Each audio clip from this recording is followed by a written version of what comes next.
नमस्कार।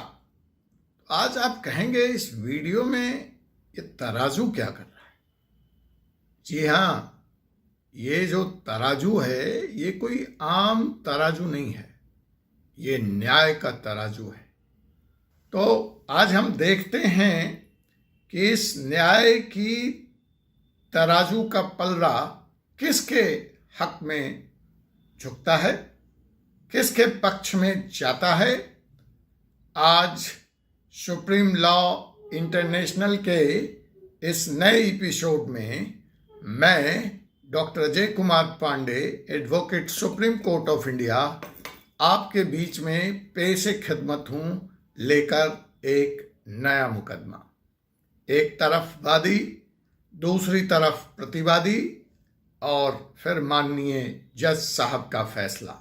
हमारी इस अदालत के जज आप जनता होते हैं। आपको तय करना है कि मैंने दलील सही दी, मैंने आपका मुकदमा सही तरीके से लड़ा या नहीं लड़ा। तो आपका जो भी कमेंट हो मुझे लिख करके कमेंट बॉक्स में बताएं। आज का मुकदमा बड़ा ही दिलचस्प है। मैं जज साहब से अनुमति मांगूं कि मुझे वो आज के मुकदमा को शुरू करने की इजाजत दें, उसके पहले मैं ऐसा सोचता हूं कि थोड़ा माहौल कानून का बड़ा सीरियस हो जाता है, थोड़ा इसको हल्का बनाते हैं। आइए, जज साहब भी इसमें शामिल हैं। मैं उनकी इजाजत से पहले हम एक गाना सुनते हैं, छोटा सा। बने रहिए आप।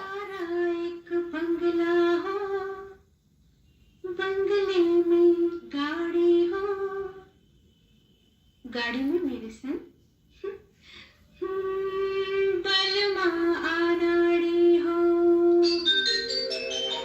जी हाँ, एक प्यारा सा बंगला हो।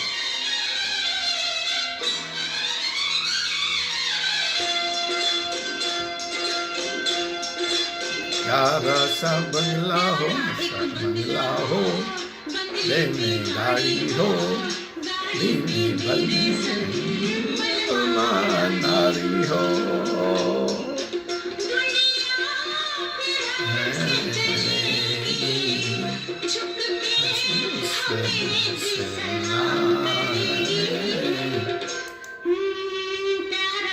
बंगला हो और बंगले में गाड़ी हो और साथ में एक बलमा अनारी हो, फिर दुनिया मुझको करेगी झुककर सलाम।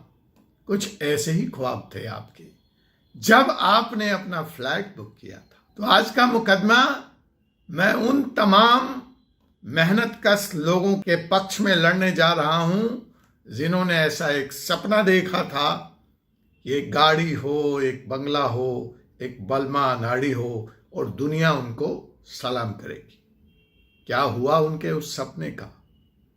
ये मुकदमा इसी के बारे में है। क्या आप भी ऐसे होम बायर की श्रेणी में आते हैं? चाहे आप बेंगलोर से हों, चाहे आप हैदराबाद से हों, चाहे आप चेन्नई से हों या कलकत्ता से हों या मेरे पड़ोस में गुड़गांव, नोएडा, गाजियाबाद से हों। अगर आपका भी सपना एक प्यारे से बंगले का था तो आपके उस सपने का क्या हुआ और क्या होगा, इसी बात की चर्चा आज के इस एपिसोड में मैं करने जा रहा हूं। साथियों, फिल्म का वो डायलॉग भी याद है, संजय तुम्हारे पास क्या है, मेरे पास गाड़ी है, मेरे पास बंगला है। तो ये बंगला तो आया ही नहीं। वो दौर याद कीजिए, ये बंगले कुछ, ये घर का सपना कुछ, ये तमाम बिल्डर हैदराबाद, गुड़गांव, दिल्ली, नोएडा ऐसे बेच रहे थे जैसे आलू प्याज। आप इस दौर से गुजरे होंगे। आपको नोएडा एक्सटेंशन का इलाका याद होगा, आपको नोएडा का याद होगा, गुड़गांव का याद होगा। जहां से गुजर जाइए आपके गाड़ी के पीछे भागता हुआ एक हुजूम आता था, उसके हाथ में ब्रोशर होता था और वो आपसे कहता था, सर बस ये बुकिंग कराओ और ये पाओ। बैंक भी काउंटर लगाते थे। हाँ जी, बैंक्स के भी काउंटर लगते थे कि जनाब ये अप्रूव्ड प्रोजेक्ट। और वो आपको आपके सैलरी स्लिप मांगते थे, कुछ कागज और ये लोन बिल्डर को था। और आपने भी सोचा अब क्या है, मैं तो संजय बाबू को कहूंगा बंगला आ गया, अब तो दुनिया मुझे झुककर सलाम करेगी। वो मोहतरमा जो हमारी गाना गा रही हैं, तो हमारी भाभी जी, हमारी बहनें, वो भी एकदम साथ में चांद पर। लेकिन हुआ क्या? दुनिया को उत्तर प्रदेश चुनाव की चिंता है, सरकारें आएंगी, सरकारें जाएंगी। मेरा तो सवाल वही है अपने मुवक्किल के लिए कि मुझे मेरा फ्लैट मिलेगा क्या? मैं तिहरी मार झेल रहा हूं। एक तो मुझे मेरे मेहनत का लगाया हुआ पैसा वो गया, दूसरी मार बैंक मुझसे ईएमआई ले रहा है, और तीसरी मार मुझे रेंट भी देना पड़ रहा है। कमोबेश ये करोड़ों लोगों की स्थिति है आज इस देश में। सवाल है कि इसका हल क्या है वकील साहब? जी जनाब, मैं आपको हल ही बताने आया हूं, या एटलीस्ट एक प्रयास करूंगा आपसे इस एपिसोड में कि इसका हल क्या हो सकता है, हम कैसे इस परिस्थिति से निकल सकते हैं, कानून कहां तक हमारे पक्ष में खड़ा है, और किन कानूनों का इस्तेमाल करके या तो हम अपना फ्लैट पा सकते हैं या हम अपना पैसा पा सकते हैं, या हम इन बिल्डरों को जेल भिजवा सकते हैं, या तीनों हो सकता है। तो अगर आप जानना चाहते हैं कि इन तीनों में से आपको क्या चाहिए और यह कैसे हो सकता है, तो इस एपिसोड में बने रहिए और कमेंट बॉक्स में जरूर लिखिए कि आप और क्या क्या जानकारी, कानूनी जानकारी इस समस्या के बारे में, जहां आपने अपना पैसा घर बेच करके, जमीन बेच के, गांव से बीवी का जेवर बेच के लगा दिया है, और आज आपके सपनों से कोसों दूर है आपका एक प्यारा सा बंगला, एक न्यारा सा वो मकान, और आप परेशान हैं, आपको समझ में नहीं आ रहा है कि आप कहां जाएं, करें तो क्या करें। तो साथियों, चारों तरफ निराशा की स्थिति है। मैं जिससे भी बात करता हूं वो कहता है कि हमें कुछ समझ में नहीं आ रहा है।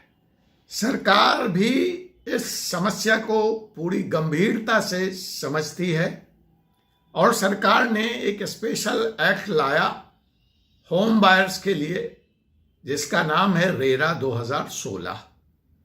रेरा 2016 आने के बाद कुछ आशा की किरणें, कुछ उम्मीद जगा, लेकिन आज ज्यादातर होम बायर्स यही कहते नजर आते हैं मुझसे कि वकील साहब, बिल्डरों ने रेरा को अपने पक्ष में कर लिया, अब हम जाएं तो जाएं कहां? देखिए, 3 तरह की स्थिति है। मैं उन स्थिति पे चर्चा करूंगा, मैं आपको बताऊंगा कि इसमें कितनी सच्चाई है कि रेरा होम बायर्स के लिए है या रेरा बिल्डर के लिए है। क्या बिल्डर रेरा को अपने पक्ष में कर सकता है? क्या कानून इसकी इजाजत देता है? अगर 1-2 फैसले कथित तौर पे मैं मान भी लूं कि बिल्डर के पक्ष में आ गए, तो ऊपर की अदालतें भी तो मौजूद हैं। कानून का राज्य है, कानून के हिसाब से फैसला होगा। तो अगर रेरा अदालत ने फैसला गलत दिया है, तो ऊपर की अदालत है, वहां उसको चुनौती दी जा सकती है। तो मैं पहले आपको विस्तार से उस विषय के बारे में बताऊं, उसके पहले मैं आपको बता दूं। तो देखिए, मैं कह रहा था कि मैं आपको बताऊं कि आपके हक क्या हैं, कानूनी रास्ते क्या हैं, उसको जानने के लिए आप इस वीडियो में बने रहिए। लेकिन अभी तक रेरा ने क्या किया है? पिछले सप्ताह रेरा से एक बड़ी खबर आई, उत्तर प्रदेश रेरा से खास करके। मैं अपने अगले एपिसोड में, आप यहाँ पे बने रहिए, गुड़गांव की भी चर्चा करूंगा, नोएडा तो खैर उत्तर प्रदेश गाजियाबाद में आ ही गया, मैं बेंगलोर की भी चर्चा करूंगा, मुंबई की भी करूंगा, हैदराबाद के लिए बहुत सारे फोन आ रहे हैं, चेन्नई की भी आ रहे हैं, मैं उन बारे में बात करूंगा। लेकिन आज का हमारा ये एपिसोड जो है वह खास तौर पे उत्तर प्रदेश रेरा के लिए है, जहां इस वक्त चुनाव का माहौल गर्म है। लेकिन मैंने बार बार कहा कि चुनाव में सरकारें आएंगी जाएंगी, हमने बड़े शिद्दत से, बड़े उम्मीद से योगी जी को वोट दिया था, 5 साल पूरे हो गए, मेरे मकान का क्या हुआ भाई? ये सवाल है, मेरा कानूनी सवाल है। तो अगर आप चाहते हैं कि गुड़गांव, हैदराबाद और अन्य शहरों के बारे में मैं वहाँ की क्या कानूनी स्थिति है और होम बायर को कैसे न्याय मिल सकता है, तो मेरी आपसे गुजारिश है कि आप मेरे चैनल को सब्सक्राइब कर लें, बेल आइकन बटन को भी दबा लें और अपने साथियों के बीच भी इसको फॉरवर्ड कर दें जो इस तरह की समस्या से जूझ रहे हैं। आपको बहुत राहत मिलेगी। तो मैं बताऊं इसके पहले कि ऐसी क्या कानूनी तौर तरीके हैं जिससे आप इस स्थिति से, इस दुर्गति से मुक्ति पा सकते हैं। उसके पहले पिछले हफ्ता एक बड़ी इंपॉर्टेंट खबर आई। देखिए क्या खबर आई कि उत्तर प्रदेश रेरा ने कुछ बड़े नाम, बड़े बड़े बिल्डर, ये छोटे नहीं है, Ansal housing, AIIMS promoters, wave mega city centre private limited, Ansal housing भी और अंसल प्रॉपर्टीज भी, और तो और जनाब एटीएस भी, बड़ा नाम है एटीएस, क्वालिटी कंस्ट्रक्शन के लिए जाना जाता है, एबीवीपी रियल्टी प्राइवेट लिमिटेड, और आपका अंतरिक्ष रियलटेक लिमिटेड, कृष्णा एस्टेट, आपका रतन बिल्टेक, रेडिकॉन इंफ्रास्ट्रक्चर, कई नाम है जनाब। तो आप पहले तो खुश हो जाइए कि अगर इनमें से किसी भी प्रोजेक्ट में आपका पैसा फंसा है, मैंने पूरी लिस्ट दी है, डिस्क्रिप्शन में भी लिख दूंगा, आप देख लीजिएगा। तो इनमें से कोई भी प्रोजेक्ट में अगर आपका पैसा है तो आपके लिए अच्छी खबर है, शायद आपको आपका पैसा पेनल्टी के साथ, इंटरेस्ट के साथ वापस मिल जाए। अच्छा, ये कोई पहली खबर नहीं है, गुड़गांव में से भी ऐसी खबर आ रही है जिसकी चर्चा मैं बार बार कह रहा हूं, अगले एपिसोड में करूंगा। तो उत्तर प्रदेश रेरा ने इन सारे बिल्डरों को दोषी पाया है और इनके ऊपर 1,40,00,000 की पेनल्टी लगाई। और अपने आदेश में क्या कहा है? अपने आदेश में कहा है कि 15 दिन के भीतर आप जो है हमारे ऑर्डर की तामील कीजिए और 30 दिन के अंदर अपना कंप्लायंस रिपोर्ट आप सबमिट कीजिए, और जो पेनल्टी का अमाउंट है उसको भी आप 30 दिन के अंदर चुकता कीजिए। अब अगर इस चाबुक से रेरा की 2 रास्ते यहां से खुलते हैं बिल्डरों के लिए कि या तो वो आपको पेनल्टी दें, आपको आपका पैसा दें, या फिर रेरा के को पेनल्टी तो देनी ही पड़ेगी और प्रोजेक्ट भी समय से कंप्लीट करना पड़ेगा। तो ये एक अच्छी खबर है, माना आपने। आप जरूर अपने कमेंट बॉक्स में थम्स अप कीजिए और अपने साथियों तक पहुंचाइए। खबर यहीं तक नहीं है, खबर इससे भी अच्छी है। और भी कुछ डेवलपर हैं जिसमें लखनऊ डेवलपमेंट अथॉरिटी, देख लीजिए, रेरा सिर्फ प्राइवेट बिल्डर के लिए नहीं है। रेरा अगर DDA, Lucknow development authority, NBCC, जहां कहीं भी उत्तर प्रदेश आवास विकास परिषद आपको अगर उसने पैसा लिया है और एक नियत समय पर फ्लैट देने का वादा किया है और उसमें वादा खिलाफी हो रही है तो रेरा उसके खिलाफ भी कार्रवाई करता है। तो रेरा ने पिछले साल ही जनवरी में इन बिल्डर के खिलाफ भी आदेश पारित किया था, जिसमें न्यू टेक प्रमोटर्स हैं, आपके सुपर टेक लिमिटेड हैं, लखनऊ डेवलपमेंट अथॉरिटी है, तुलसानी कंस्ट्रक्शन है, इन लोगों पे 2.5 करोड़ रुपए का फाइन और पेनल्टी लगाया था रेरा ने। और अंतरिक्ष रियल टेक, देखिए 2 बार है अंतरिक्ष, ये अंतरिक्ष बड़ा नाम होता था, कभी बड़े अच्छे अच्छे फ्लैट्स बनाए हैं इन्होंने, ऐसा कहते हैं, लेकिन अभी तो ये डिफॉल्टर की लिस्ट में आ गए हैं। एटीएस भी दोनों लिस्ट में है जनाब। और जो दूसरे हैं वो हैं पार्थ इंफ्रास्ट्रक्चर और Radicon infrastructure, IVR developer, Harsha associate, Parsvnath developer. Parsvnath पे मैं 1 मिनट के लिए रुकूंगा। पार्सनाथ का एक प्रोजेक्ट है एक्जोटिका, गाजियाबाद में, मोहन नगर के पास। अगर आपके जानने वालों में से आपका किसी का भी पैसा इस प्रोजेक्ट में लगा पड़ा है तो आप मुझसे अविलंब संपर्क करें। डिस्क्रिप्शन में आपको मेरा ईमेल, मेरा डिटेल, मेरा व्हाट्सएप नंबर, मेरा वेबसाइट, आपको सब मिल जाएगा। क्योंकि मैं पार्सनाथ को अब एनसीएलटी लेके जाने वाला हूं। ठीक है, एनसीएलटी में पार्शनाथ अगर केस एडमिट हो गया, IRP नियुक्त हो गया, तो पार्शनाथ का मालिकाना हक ही खत्म हो जाएगा। रेरा को ये पावर नहीं है। तो यहाँ पे कानून की ये पेचीदगियां हैं, इसके बारे में मैं कभी और एक कोई एपिसोड बनाऊंगा। लेकिन जो अच्छी खबर है कि इनमें से अगर आपका कहीं भी फ्लैट है, कुछ और नाम है, green view cooperative housing society, quality township, Rudra buildwell, Buland biltech, kindle infrastructure, JSS buildcon, तो आपको उम्मीद होनी चाहिए कि शीघ्र ही आपके हक में कोई ना कोई फैसला आएगा। अब सवाल यह है कि मैं यहीं पे आपको वो 3 रास्ते बता रहा था कि अगर आपका फ्लैट आपके समय पे नहीं मिल रहा है तो आप रेरा को अप्रोच करें। रेरा के पास वो पावर है जिसके तहत वो आपको आपका पैसा वापस दिलाएगा या आपको फ्लैट दिलाएगा। ये जो कार्रवाई है, कुछ लोग इसमें बार बार कह रहे हैं सर हम तो रेरा गए, वहां क्या हुआ, बिल्डर ने उनकी बात नहीं मानी। अरे भाई, बिल्डर ने अगर बात नहीं मानी तो उसके लिए रिकवरी सर्टिफिकेट है। अब मेरे पास विदेश से भी फोन आए कि सर हमारे पास तो रिकवरी सर्टिफिकेट भी है, मुझे तो आज तक मेरा पैसा नहीं मिला। देखिए, रिकवरी सर्टिफिकेट अगर आपको इशू हो चुका है और आपको पैसा नहीं मिला है तो आप मजिस्ट्रेट साहब जो हैं, जिला डिस्ट्रिक्ट मजिस्ट्रेट, उनको अप्रोच कीजिए। वो इस बात के लिए बाध्य हैं। और अगर वहां से भी आपको राहत नहीं मिलती है डिस्ट्रिक्ट मजिस्ट्रेट के यहाँ से, तो इसके बारे में इलाहाबाद हाई कोर्ट का एक स्पष्ट फैसला है कि रिकवरी सर्टिफिकेट इशू होने के 3 महीने के अंदर आपको आपका पैसा मिल जाना चाहिए। अगर आपको नहीं मिल रहा है, इससे ज्यादा का विलंब है, तो मैं आपको सलाह दूंगा कि आप यूपी के संदर्भ में हाई कोर्ट में रिट लगा सकते हैं।